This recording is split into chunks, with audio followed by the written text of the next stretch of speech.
In this session, let us do an exercise using for loop. Let us write a program to find out first 20 numbers of Fibonacci series.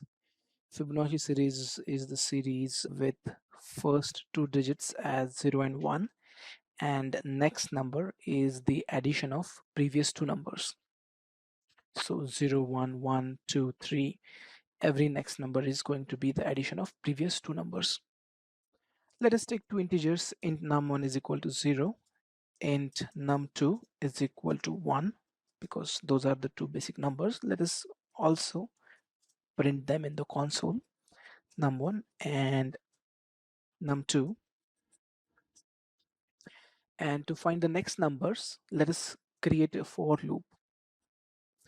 Say int I is equal to 1, I less than or equal to 18. We want to find first 20 numbers. 2 are here, so for loop will iterate for 18 times to get those 18 numbers, and I plus plus over here. Now let us create a third integer variable, num3 is equal to, let us say 0 in the beginning, and then let us say num3 is equal to num1 plus num2, and then we'll print the value of num3 as well.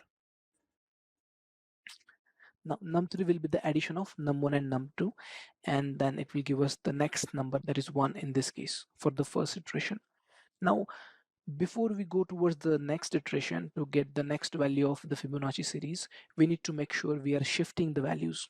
Like for the next iteration, my num2 should take the value from num3 and num1 should take the value from num2. So the actual value from num1 will go away, num1 will accept the value from num2, and num2 will accept a new value that is from num3. This can be done by using a simple swapping kind of thing. We'll say num1 will take the value from num2 and num2 will take the value from num3, as simple as that. And that is the program of Fibonacci series, where we are doing the swapping. New number that is getting created is going to act as num2 in the calculation, and the current num2 is going to act as num1 in the calculation. So in this way, when we run the program, you will see first 20 numbers of Fibonacci series getting created. So 0, 1, 1, 2, 3, 5, and so on. Okay, let us take a look at the program once again. We took two integer variables.